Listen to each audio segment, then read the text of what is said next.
नमस्कार। आज हम जगदूत समाचार से मिली खबरों की थोड़ी गहराई में जाएंगे।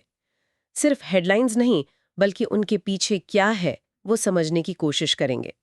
पर्यावरण, अर्थव्यवस्था, सुरक्षा, कई मुद्दे हैं। तो चलिए शुरू करते हैं। पहली खबर, बढ़ता तापमान।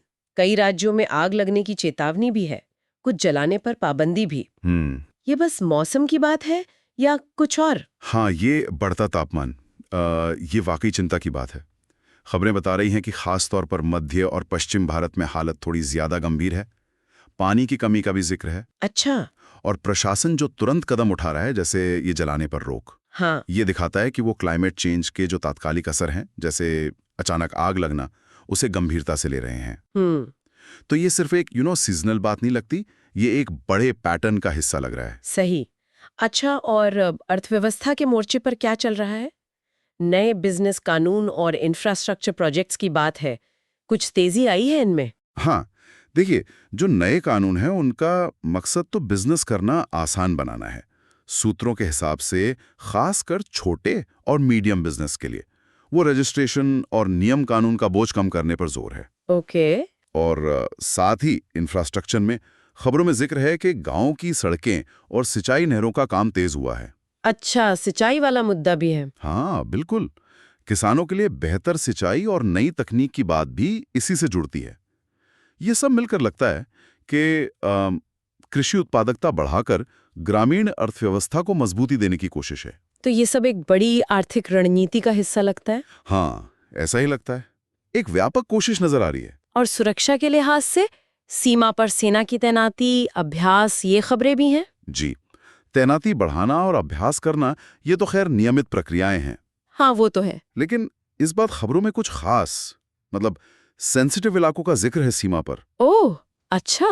तो इससे लगता है कि ध्यान शायद किसी खास चुनौती पर है, हम्म। या शायद सुरक्षा का माहौल बदल रहा है। ये सिर्फ रूटीन अभ्यास से ज्यादा एक सोची समझी रणनीति का हिस्सा हो सकता है, जो अभी की जियोपॉलिटिकल सिचुएशन है उसे देखते हुए। समझ गई। अब स्वास्थ्य की बात करते हैं। कोविड मामले कम हुए हैं, ये राहत की बात है। हाँ, बिल्कुल। लेकिन नई वेरिएंट्स का डर भी है। वैक्सीनेशन और सावधानी पर जोर लगातार बना हुआ है। हाँ, और ये जरूरी भी है। खबरों में वेरिएंट्स के नाम तो नहीं बताए गए हैं। ये जरूर कहा गया है कि उनके फैलने की रफ्तार शायद पहले वालों से अलग हो सकती है। अच्छा। इसीलिए भले ही मामले कम हों, हेल्थ एजेंसियां कह रही हैं कि वैक्सीन, खासकर बूस्टर डोज और मास्क जैसी सावधानियां जारी रखें। तो मतलब खतरा अभी टला नहीं है पूरी तरह से? नहीं, बिल्कुल नहीं। निगरानी अभी भी बहुत जरूरी है। ठीक है। और आखिर में राजनीति और युवाओं की बात। चुनावी तैयारी, नए चेहरे और युवाओं के लिए स्किल डेवलपमेंट प्रोग्राम्स। हाँ, स्किल डेवलपमेंट पर काफी जोर दिख रहा है। सूत्र बता रहे हैं कि इन प्रोग्राम्स का focus digital literacy, AI, green energy, मतलब जो नए उभरते हुए सेक्टर हैं उन पर है। ये तो अच्छी बात है। हाँ, ये सिर्फ नौकरी देने की बात नहीं, बल्कि युवाओं को फ्यूचर की नौकरियों के लिए तैयार करने की कोशिश है। और राजनीति में नए चेहरे? वो शायद पार्टी के अंदर एक नई एनर्जी लाने या जनता के बीच एक फ्रेश इमेज बनाने की कोशिश हो सकती है, खासकर आने वाले चुनावों को देखते हुए।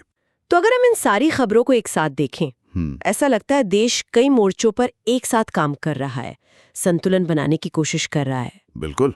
पर्यावरण की चिंताएं हैं, अर्थव्यवस्था को भविष्य के लिए तैयार करना है, सुरक्षा है, स्वास्थ्य है और युवाओं का भविष्य भी। हाँ, और सबसे दिलचस्प बात यह है कि ये सारे मुद्दे आपस में कैसे जुड़े हुए हैं। सही कहा। जैसे पर्यावरण का असर खेती पर, खेती का अर्थव्यवस्था पर, या फिर युवाओं का स्किल डेवलपमेंट और देश की भविष्य की इकोनॉमी।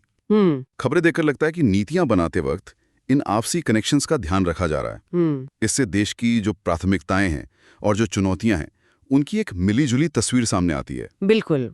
और जाते जाते एक सोचने वाली बात छोड़ जाते हैं।